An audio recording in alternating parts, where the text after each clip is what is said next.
Bonjour à tous et à tous, bienvenue dans ce nouvel épisode du balado de l'Institut d'études anciennes et médiévales. Cette semaine, nous recevons M. Sébastien Morlet.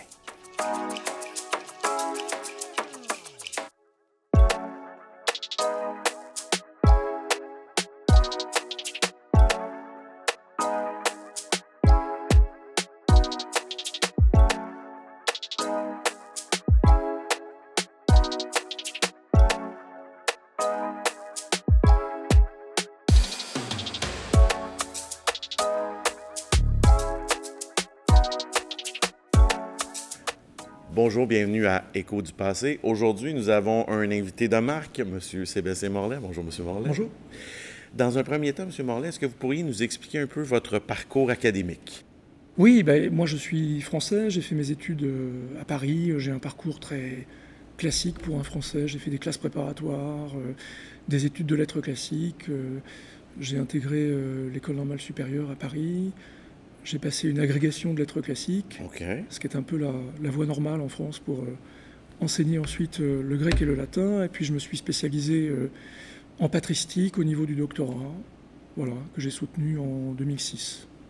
Donc, vous aviez un certain intérêt pour le grec et le latin à la base. Comment vous en êtes venu à vous intéresser à un personnage dont on parlera plus en profondeur dans ce podcast, Eusèbe de Césarée? D'abord, c'est un intérêt pour l'Antiquité tardive comme période. Et je crois que ce qui m'a intéressé dans cette période, c'est le fait que c'est une période de transition. On est entre l'Antiquité et le Moyen-Âge. Et d'ailleurs, il y a des problèmes de périodisation. On ne sait pas très bien quand est-ce qu'il faut faire terminer l'Antiquité. Et ça m'intéresse beaucoup, d'étudier les transitions, justement. La façon dont le patrimoine culturel, philosophique de l'Antiquité se transforme à cette époque pour donner naissance à autre chose. Et évidemment, le grand phénomène qui est au cœur de cette transformation, c'est le christianisme, c'est la christianisation de la société. Donc déjà, c'est un choix pour l'Antiquité tardive. Et alors, dans l'Antiquité tardive, le choix d'Eusèbe de Césarée, il s'est fait un petit peu par hasard, mais pas totalement non plus.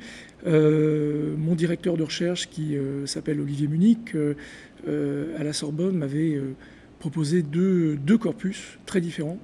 Le premier, c'était celui de la poésie de Grégoire de Nazianze, qui est encore en chantier en France. Les éditions Budet sont en train d'éditer sa poésie. C'est un corpus très important. Et puis, il y avait la démonstration évangélique d'Eusèbe de Césarée, qui est un texte en prose, très long, mais qui relève plutôt de l'apologétique et de la polémique avec le judaïsme. Et j'ai choisi Eusèbe parce que, d'abord, la poésie m'intéressait beaucoup moins, je dois le dire. J'avais un intérêt vraiment pour les questions doctrinales, les questions de théologie. Et puis, par ailleurs, je trouvais intéressant de travailler sur une œuvre importante, quantitativement, la démonstration évangélique, mais qui, par ailleurs, n'était pas très connue, qui n'est d'ailleurs toujours pas très connue. Et ça permettait d'envisager autre chose que l'histoire, en fait. Hein, puisque souvent, lorsqu'on parle d'Eusèbe, on a surtout son travail d'historien à l'esprit. Exact. Voilà. Donc c'est ça qui m'a poussé à travailler sur cet aspect de son œuvre. C'est très intéressant que vous nous amenez sur cette piste, parce qu'effectivement, quand on dit Eusèbe de Césarée, généralement, et on pourra situer aussi le personnage, mais quand on dit Eusèbe de Césarée, dans la tête de plusieurs personnes, inévitablement, on parle histoire ecclésiastique. C'est ça. Hein, c'est l'œuvre que tout historien ou presque connaît. Quand on tombe dans les préparations, dans les démonstrations, c'est un peu... Oui. Pas exotérique, mais Oui. Vous comprenez ce que je veux dire? Oui. C'est un peu différent. Donc, ce qui nous ramène à notre personnage, est-ce qu'on peut situer Eusèbe puis justement parler de son ouvrage, mais de ses ouvrages, en fait, dans un sens plus large? Oui. Eusèbe de Césarée, c'est un auteur qui a dû naître dans les années 260 et qui est mort vers 340 à peu près. Il a vécu en Palestine, pour l'essentiel de sa vie à Césarée, qui était une grande cité de Palestine. Il en a été l'évêque à partir des années 314, 315 peut-être. Voilà. Donc après ce qu'on appelle la grande persécution. Et c'est surtout à partir de cette époque qu'il a commencé à produire cette œuvre importante.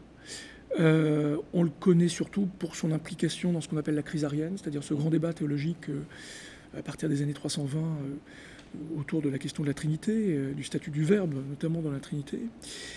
Et son œuvre, alors bien sûr il y a l'histoire, et la raison pour laquelle en fait on retient surtout l'aspect historique, c'est parce que Eusèbe est le premier chrétien à avoir écrit un texte qui porte le nom d'histoire, Historia. Donc c'est effectivement très important. Il n'est pas question de négliger l'importance de cela, avec l'histoire ecclésiastique. Donc la première histoire de l'Église, la première histoire générale du christianisme. Donc c'est un texte très important sur le plan littéraire, sur le plan documentaire. Mais la production d'Eusèbe, elle est bien plus vaste que ça. Et par ailleurs, si on regarde l'histoire ecclésiastique par rapport à ce qu'il a fait à côté, l'histoire ecclésiastique, c'est une œuvre assez modeste, finalement, en 10 livres. 10 livres, c'est pas si énorme, surtout pour une œuvre historique à cette époque. On a des auteurs au IIIe siècle, comme Dion Cassius, qui écrivent 80 livres. Hein, donc, c'est pas considérable.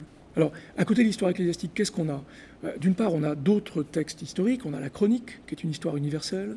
On a la vie de Constantin. On a des commentaires exégétiques. On a un commentaire sur Isaïe, un commentaire sur les psaumes. On a un commentaire sur Luc, probablement. On n'est pas tout à fait sûr de l'existence de ce commentaire, mais on a des fragments sur Luc assez importants qui conduisent à penser qu'il a probablement produit un commentaire sur Luc. On pourrait évoquer des ouvrages qui sont plutôt des outils de travail. On a par exemple ce qu'on appelle l'onomasticon, qui est un répertoire de noms de lieux de l'Ancien Testament. Ça, c'est très précieux aujourd'hui pour les historiens, pour les archéologues. On a également ce qu'on appelle les canons évangéliques, qui sont des tableaux qui permettaient d'identifier tout de suite les passages parallèles dans les évangiles. Donc on a 10 tableaux parce qu'il y a plusieurs cas de figure. Il y a des passages qu'on trouve dans 4 évangiles, dans 3 évangiles, dans 2 évangiles, etc. Donc Eusèbe avait fait une division des évangiles qui n'a pas survécu, c'est pas celle qu'on connaît aujourd'hui. Et grâce à cette division, eh bien, il avait ensuite constitué ces tables qui ont été très souvent reportées dans les manuscrits bibliques. On les trouve très souvent sous forme de préface, en fait, au texte du Nouveau Testament. Et puis à côté de tout ça, il y a l'apologétique, donc la polémique. Et dans cette production apologétique, il y a différentes choses. On sait qu'il avait composé un contre Porphyre, qui était une réponse au traité de Porphyre, le philosophe, contre les chrétiens. Malheureusement, ce texte est perdu. On a un contre Hiéroclès, qui est beaucoup plus modeste, qui est une réfutation également d'un traité écrit par un gouverneur, alors peut-être au début de la persécution contre les chrétiens. Et par ailleurs, et ça c'est vraiment très important, on a la grande apologie d'Eusèbe, qui est constituée de la préparation évangélique, suivie de la démonstration évangélique. Dans la préparation évangélique, on a une apologie contre les Grecs, essentiellement, en 15 livres. Et dans la démonstration évangélique, on a une polémique contre les Juifs, en 20 livres, donc c'était vraiment considérable, sachant qu'on a perdu les 10 derniers livres. Donc aujourd'hui, on ne peut lire que les 10 premiers, bon, ce qui est déjà pas mal.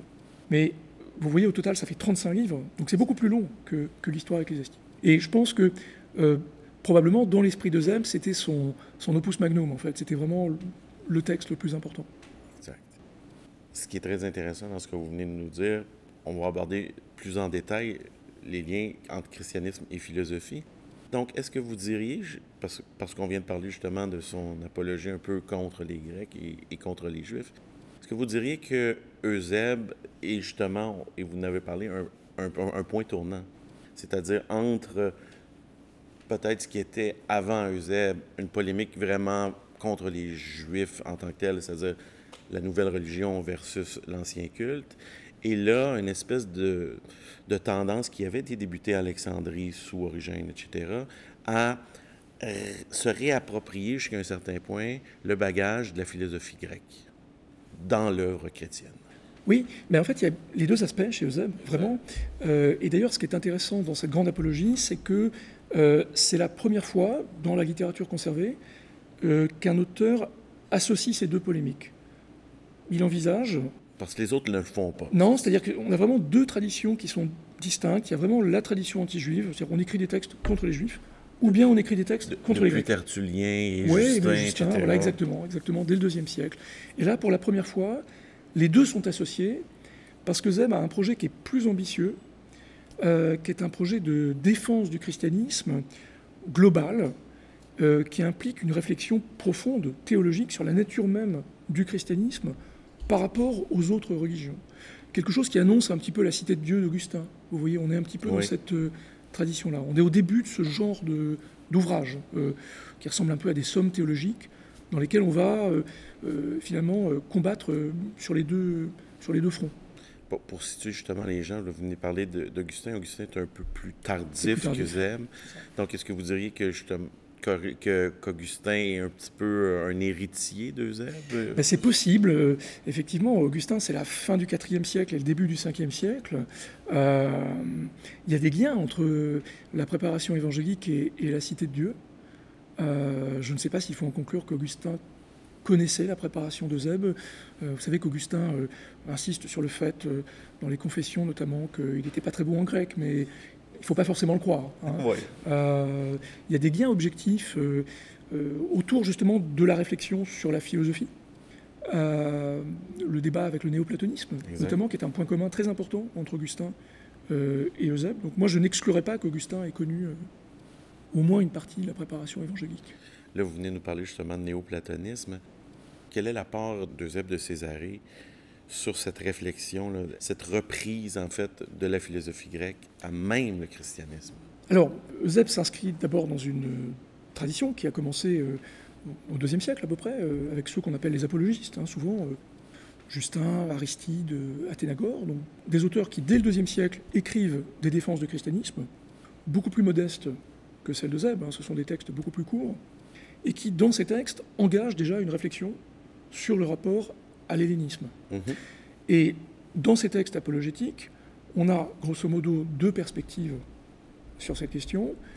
D'une part, on a des auteurs qui vont défendre le christianisme en montrant sa supériorité par rapport à l'hellénisme, et qui donc ont tendance à produire un discours plutôt critique, plutôt négatif sur l'hellénisme. Et puis, à côté de cela, il y a d'autres auteurs, comme Justin ou Athénagore, qui vont essayer de montrer plutôt la vérité du christianisme sur la base de son accord, supposé en tout cas, avec l'hellénisme. Et là, on est au point de départ d'une tradition qui va essayer de rapprocher ce qu'il est possible de rapprocher des doctrines chrétiennes et des doctrines grecques. Et quand on parle des doctrines grecques, c'est surtout du côté de la philosophie que ces auteurs vont les chercher. Et on peut même préciser, c'est surtout chez Platon, en fait. C'est Platon qui est vraiment le philosophe qui, pour tous ces auteurs, est le plus proche du christianisme. Donc Eusèbe s'inscrit dans cette tradition, mais il va plus loin, en fait. Et c'est ça qui est intéressant. Il va plus loin, d'abord parce que, dans la préparation évangélique, il y a une réflexion beaucoup plus systématique sur cette question. Ce qui en témoigne, c'est par exemple l'existence d'une section assez longue, du livre 11 au livre 13, qui est une comparaison très exhaustive de Platon et de la Bible. Et donc, chapitre après chapitre, Eusèbe va comparer des textes de Platon qu'il cite et des textes de l'Écriture pour arriver à la conclusion que c'est la même chose. Alors, c'est la même chose, mais sous une forme différente, avec l'idée que Platon aurait connu la Bible, l'aurait emprunté, aurait imité Moïse. Donc, l'explication que retient le plus souvent Eusèbe, il y en a d'autres qui circulent dans l'Antiquité, c'est celle d'un emprunt de la philosophie à l'Écriture.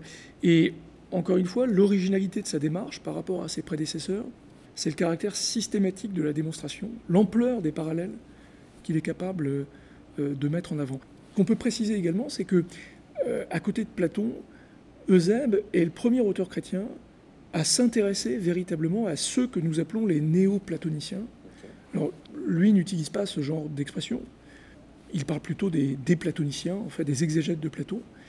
Mais dans la préparation évangélique, c'est la première fois qu'on a des citations de Plotin et de Porphyre. Et il y a un dialogue assez suivi avec Porphyre. Il y a beaucoup de textes de Porphyre qui sont cités, y compris des textes que nous n'aurions pas si Eusèbe ne les citait pas. Donc le paradoxe, c'est que on peut améliorer notre connaissance de la philosophie grecque en utilisant ce genre d'ouvrage qui pourtant est un ouvrage critique, voyez, et qui paradoxalement a aidé en fait à la préservation d'un certain nombre de textes philosophiques. Ce qui m'amène à vous poser deux questions. La première, c'est, vous nous l'avez très bien souligné, depuis le IIe siècle, on a quand même cette tendance à récupérer, à essayer de, pas combiner, mais à essayer de rapprocher la philosophie grecque au christianisme. Première question, est-ce que Eusèbe, en raison de ses liens connu avec Constantin et avec l'Empire? Est-ce que c'est un rapprochement qui est connu et voulu, c'est-à-dire de rapprocher le plus l'Empire avec la nouvelle religion? Ça, c'est ma première question. Et deuxièmement, nous en avons déjà parlé ailleurs, mais d'où vient cette tendance à vouloir dire que la philosophie grecque provient des Écritures? C'est un peu un retour sur l'école d'Alexandrie. D'accord. Votre première question, elle est intéressante. C'est une question difficile parce qu'en fait, plus largement, c'est la question de l'articulation entre la réflexion politique chez Eusèbe et la réflexion théologique. Et ça, c'est une grande question. Donc, effectivement, il a une proximité avec Constantin. C'est indiscutable, je crois, parce qu'il en parle lui-même. Enfin, il n'y a pas de raison de douter qu'effectivement, il était assez proche de l'empereur. Et puis, par ailleurs, il faut rappeler aux auditeurs que Eusèbe est parfois considéré comme le fondateur de la théologie politique. Il a des textes, alors qu'il écrit plutôt à la fin de sa vie, dans ce qu'on appelle les louanges de Constantin, dans lesquelles il présente l'empereur chrétien comme le représentant du Christ sur terre, et il fait un parallèle entre la monarchie terrestre et la monarchie divine, finalement. Alors, est-ce qu'il y a un lien entre cet intérêt pour l'Empire chrétien, la gouvernance chrétienne de l'Empire, et cette volonté finalement de christianiser les références païennes? Je ne sais pas. Je dirais a priori plutôt non. Okay. J'aurais tendance à penser que c'est séparé. Parce que je n'ai pas à l'esprit un texte qui permettrait de faire la liaison entre les deux. Mais on peut quand même se poser la question. Enfin, je trouve que votre question est intéressante. Je pense que plus largement, il y a la volonté chez un auteur comme Eusèbe, comme chez beaucoup de lettrés chrétiens, de sauver tout ce qu'on peut sauver du patrimoine païen. Ça n'est pas toujours dit, ça n'est pas toujours explicite, parce que ça n'est pas quelque chose qu'ils peuvent dire. Mais je crois qu'il y a une conviction profonde, qui est que le patrimoine païen, alors certes, il a été inspiré par les démons, certes, il est polythéiste, mais c'est quand même très beau et c'est très intéressant. Et ce serait dommage de faire disparaître tout ça. Donc il y a un postulat foncièrement humaniste, je crois, qui les amène à sauver tout ce qu'ils peuvent sauver. Parce que, excusez-moi, parce que je vous posais la question parce que, notamment avec un texte comme l'Apocalypse, où on essaie de trouver l'espèce de bête, c'est-à-dire l'empereur romain qui va être le point de bascule, on voit qu'à partir de Denis d'Alexandrie, mais d'Eusèbe surtout, on voit que cette tendance-là messianiste commence à être évacuée. Donc, c'était un petit peu le sens de ma question. Tu sais. Si on n'essayait pas justement de juguler la nouvelle acceptation, excusez-moi du mot entre guillemets, de cette religion-là à l'Empire. Donc, mais vous avez une excellente réponse. Mais il y a peut-être des arrière-pensées politiques, mais qui ne sont pas dites, qui ne sont pas explicitées. C'est un sous-texte. Oui, ou une sorte d'impensée peut-être, enfin je ne sais pas, mais on peut se poser la question en tout cas. Pour ce qui concerne votre deuxième question, alors pourquoi est-ce que tous ces auteurs insistent autant sur le lien et puis la question de l'emprunt, hein, c'était ça votre question. Exact. L'idée qu'un auteur comme Platon aurait emprunté à la Bible. Ou à Moïse, etc. Oui, mais je crois que c'est parce que, d'abord, tous ces chrétiens, avec plus ou moins de bonne foi, parce que je ne suis pas sûr qu'ils soient totalement dupes de leurs propos, identifient un certain nombre de concordances. Bon. Et ces concordances, il faut bien les expliquer à un moment donné. Et on voit que dès Justin, on essaye de les expliquer. Et dans l'Antiquité, on s'aperçoit que les chrétiens n'ont pas à leur disposition beaucoup d'explications possibles. Il n'y en a que 3, en fait, qui circulent dans l'Antiquité. Il y a la thèse de l'emprunt, que j'ai évoquée.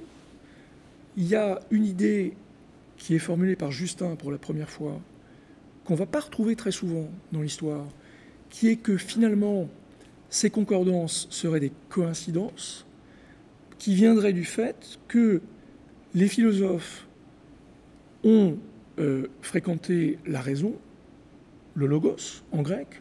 Or, le logos, pour les chrétiens, c'est le verbe divin, donc ce serait un peu la même chose, sous des formes différentes. Bon. Si on reformule ça avec des mots plus modernes, ce que veut dire un auteur comme Justin, c'est qu'il y a une sorte de révélation naturelle chez les philosophes. Donc chez les chrétiens, c'est une révélation surnaturelle qui passe par les Écritures.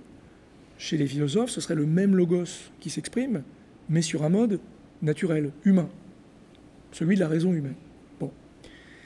La troisième explication, elle apparaît à partir de Clément d'Alexandrie, donc au tout début du IIIe siècle, et c'est une explication plus audacieuse qui consiste à dire que si les philosophes disent parfois la même chose que la Bible, c'est qu'ils seraient eux-mêmes inspirés par le Dieu biblique. Ça, c'est l'explication qu'on va trouver le moins dans l'Antiquité chrétienne.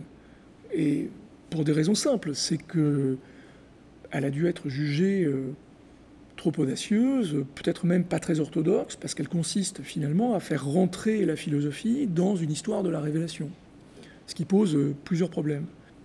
Et donc, finalement, il me semble que parmi les trois explications que les chrétiens ont à disposition, celle de l'emprunt, c'est la plus acceptable, c'est la plus simple, et puis c'est peut-être aussi la plus convaincante, parce qu'elle permet de faire d'une pierre deux coups. Elle permet de dire que les philosophes sont dépendants de la Bible, et donc elle permet aussi de mettre la Bible au centre, finalement, et de dire que la Bible est à l'origine de tout. Donc, vous voyez, c'est intéressant, parce que d'un côté, on montre la supériorité de la Bible, et puis de l'autre, le fait que les philosophes disent parfois la même chose, donc c'est intéressant, mais en même temps, dans la mesure où ils sont dépendants de la Bible, ils restent inférieurs à la Bible.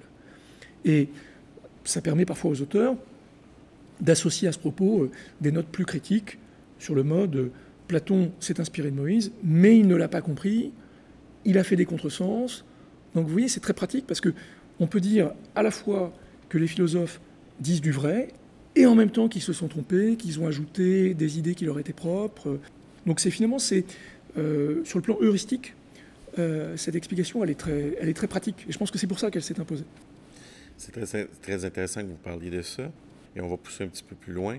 Vous avez parlé de Clément d'Alexandrie, vous avez parlé de Justin, mais surtout Clément. C'est-à-dire que cette idée-là, elle n'est pas typiquement chrétienne de reprendre les philosophes. On a des antécédents. Donc les chrétiens sont un peu héritiers notamment de Philon d'Alexandrie. Oui, ils s'inscrivent dans une tradition qui a commencé avec un certain nombre d'auteurs juifs. Alors le plus connu, effectivement, parce que c'est le mieux conservé, c'est Philon, qui écrit au début de l'Empire romain, dans les premières décennies de l'Empire romain. Il y a d'autres auteurs juifs importants qui ont marqué, semble-t-il, la première pensée chrétienne. D'abord, il y a un auteur un peu plus tardif que Philon, qui est Joseph, Flavius Joseph, avec le Contrapion. Et il semble qu'il y ait une influence directe du Contrapion sur certaines apologies, celle de Théophile d'Antioche, par exemple. Donc Théophile d'Antioche, il écrit à la fin du IIe siècle, et il semble qu'il utilise directement le Contrapion de Joseph. Et puis, à l'inverse, il y a un auteur juif qui est plus ancien que Philon, qui s'appelle Aristobule, qui avait écrit une exégèse de la loi de Moïse, qui était en fait une apologie du judaïsme, et qui n'est connu que par les chrétiens. Clément et Eusèbe, justement, les deux auteurs qui citent Aristobule. Et à partir d'Aristobule, comme chez Philon et chez Joseph, on va trouver l'utilisation apologétique des philosophes, et parfois l'hypothèse de l'emprunt. Donc l'idée d'un lien généalogique entre la Bible et les philosophes. Donc les chrétiens vont reprendre cette idée à l'apologétique juive. Une autre idée qui vient des auteurs juifs, c'est le postulat de l'antériorité de Moïse par rapport à la civilisation grecque et notamment par rapport à Homère. Donc il y a toute une réflexion sur la chronologie relative de Moïse et Homère, la conviction chez la plupart des chrétiens que Moïse est bien plus ancien qu'Homère. Et là, c'est très intéressant qu'on ait fait ce parallèle parce que ça nous ramène à notre Eusèbe. Parce que vous l'aviez très bien cité, il y a certains de ces auteurs-là, si on n'a pas l'œuvre d'Eusèbe, on ne les connaît à peu près pas. Et ça me ramène à, et là on pourra en discuter, et on va revenir à la philosophie, Eusèbe, dans le fond, est aussi un grand conservateur de textes antiques. Ça, souvent, les gens ne le savent pas, mais vous pouvez nous en parler un peu plus de la façon dont il opère, qui a fait en sorte qu'on conserve des œuvres perdues aujourd'hui. Alors ça vient du fait qu'il a une technique littéraire qui est tout à fait particulière, qui est fondée sur un usage constant des citations. Alors, on en a parlé il y a un instant, Eusèbe n'est pas le premier à s'appuyer sur des citations. Seulement, il ne le fait pas simplement dans l'apologétique, il le fait également dans son écriture de l'histoire. par exemple. Donc, dans l'histoire ecclésiastique, le texte est truffé de citations, alors qui tantôt sont utilisées comme des témoignages pour accréditer ce que Zeb vient de raconter, tantôt sont cités simplement pour préserver des passages que Zeb juge intéressants, utiles.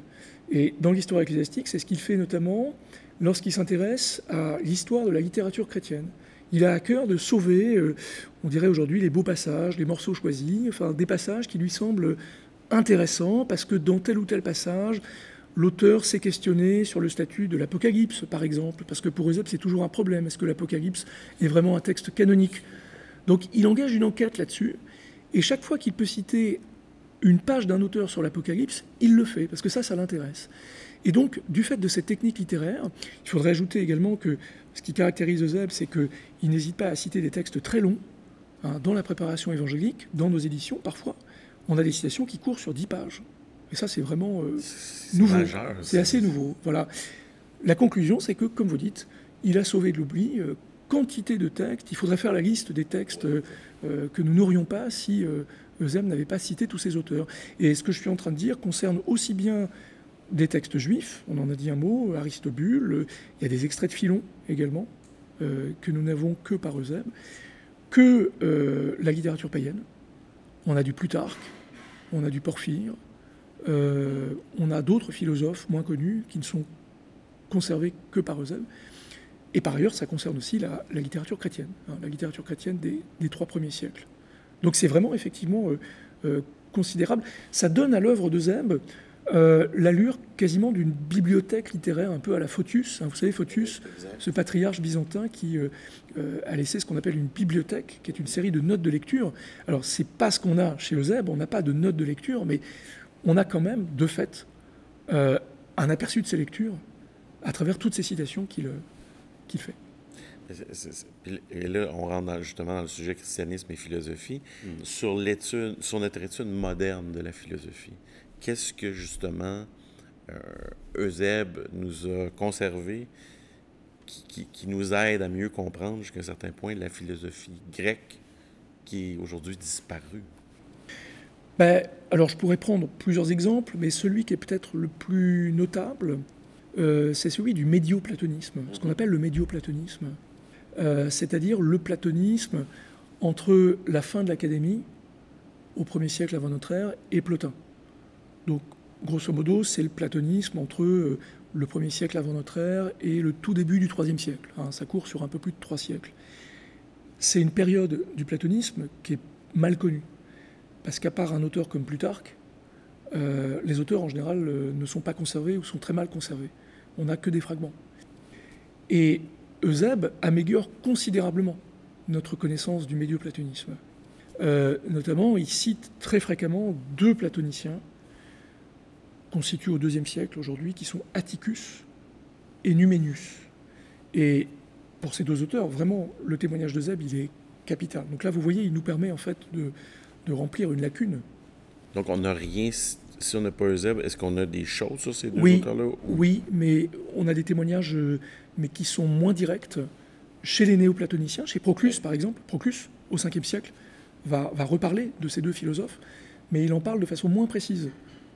Ça peut paraître paradoxal, mais ça vient du fait que les néoplatoniciens ont un sentiment de supériorité par rapport à ce platonisme pré-plotinien, qui se sentent obligés d'évoquer souvent, mais auquel en réalité ils n'accordent pas beaucoup de place dans leur réflexion. Ils ont tendance à faire un peu table rase de ce qu'il y avait avant Plotin, alors que paradoxalement un auteur chrétien comme Eusèbe a un intérêt à citer un auteur comme Numénius par exemple, parce qu'il croit reconnaître chez Numénius une théologie des 3 dieux qui est fondée sur la lettre 2, qui est attribuée à Platon dans l'Antiquité, mais qui lui semble très proche de la doctrine de la Trinité. Donc Eusèbe a des intérêts qui ne sont pas du tout ceux des néoplatoniciens, et qui le poussent à accorder une place à Numénius qui va se perdre finalement dans la tradition platonicienne. Vous voyez ? Donc là, pour répondre à votre question, on a cet exemple assez majeur du médioplatonisme, mais on pourrait prendre aussi d'autres exemples. Il y a, dans la préparation évangélique, Eusèbe cite des philosophes épicuriens, Il y a un philosophe cynique également qui est cité à un moment donné pour sa réfutation du fatalisme stoïcien. Et donc ça documente, si vous voulez, l'existence d'auteurs et puis aussi de lignes dans les courants qui ne sont pas platoniciens que nous connaîtrions beaucoup moins bien, en fait, si nous n'avions pas Eusèbe. Et jusqu'à un certain point, comment est-ce que vous pensez que ça a changé la trajectoire du christianisme, cette espèce de réintégration ou de conservation de la pensée païenne? Alors, je ne sais pas quel est le rôle exact d'Eusèbe dans cette histoire. Je pense qu'il est assez important. Mais Eusèbe, encore une fois, est surtout un maillon, c'est un chaînon d'une ligne qui commence bien avant lui.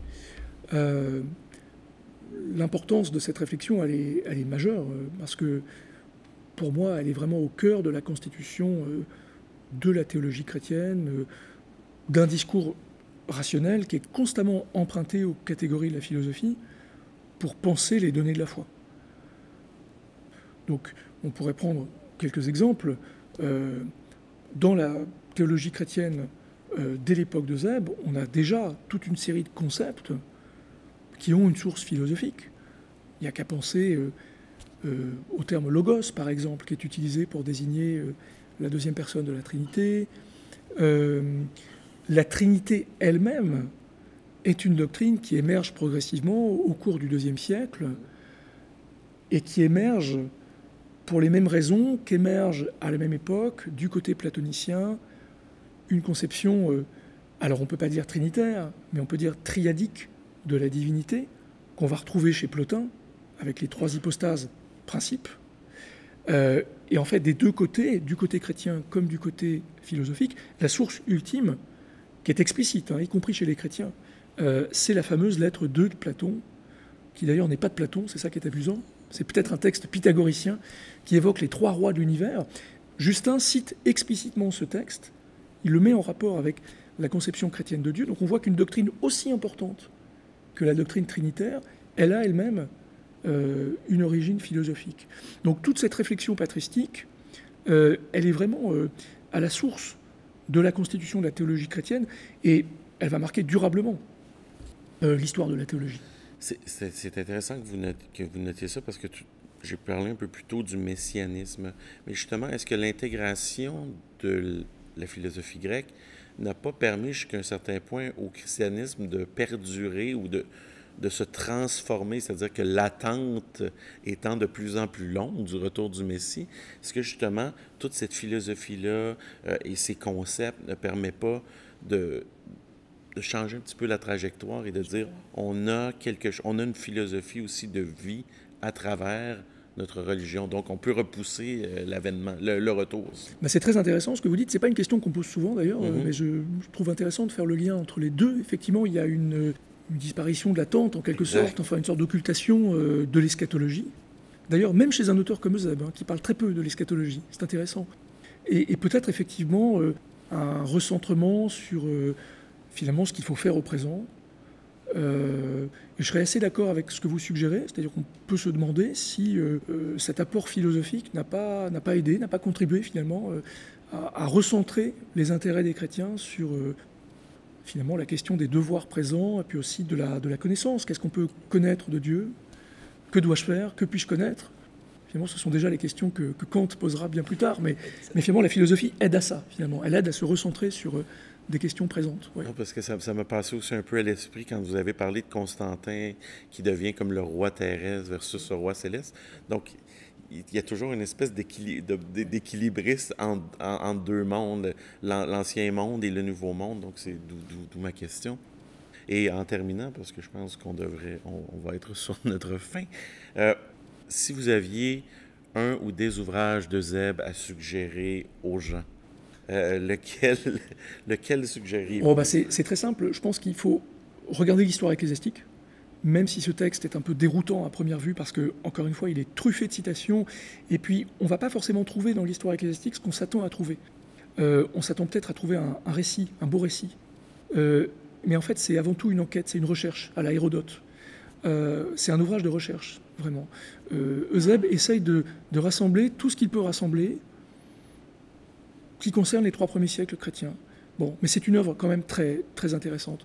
Et puis par ailleurs, il faut essayer de lire un petit peu la préparation évangélique, même si on risque, encore une fois, d'avoir la même impression, parce que c'est très long, c'est truffé de citations, donc c'est pas forcément très facile à lire, mais ça permet quand même de prendre la mesure de l'ampleur du projet, de l'ambition d'Eusèbe, puis la profondeur aussi de sa réflexion. Donc voilà, l'histoire ecclésiastique et puis la préparation évangélique qui sont bien traduites en français dans la collection des sources chrétiennes, donc on peut trouver ça très, très facilement. Ma dernière question. Là, on a parlé de l'œuvre d'Eusèbe, mais des gens qui seraient intéressés à mieux comprendre l'œuvre d'Eusèbe, est-ce qu'il y a quelques ouvrages que vous recommanderiez sur Eusèbe et sa pensée? Je sais que vous en avez écrit quelques-uns, ou des articles. Alors, à vrai dire, ça, c'est le vrai problème. Il n'y a pas vraiment, surtout en français, d'ouvrages exhaustifs, grand public, facile à lire, sur Eusèbe de Césarée, malheureusement. Donc j'aurais un peu de mal à faire un conseil de lecture. La seule chose qui peut être lue éventuellement, c'est le premier volume de commentaires de l'histoire ecclésiastique qui est paru il y a une dizaine d'années aux Belles Lettres, dans lequel on a des études d'introduction. Et au début de ce livre, il y a une présentation de la vie d'Eusèbe, de son œuvre, de sa pensée. C'est à peu près tout ce qui existe en français que je puisse conseiller. C'est parfait, mais ça nous ramène justement dans toute cette problématique-là, souvent qu'on a avec ces auteurs-là, c'est que souvent on sait très peu d'eux, de leur vie, outre certains textes connexes qu'on a et ou ce qu'ils en disent eux-mêmes dans leur ouvrage. Donc, M. Morlet, ce fut un plaisir de vous recevoir à notre podcast. J'espère que vous avez apprécié l'expérience. Oui, beaucoup. Merci. Merci à vous.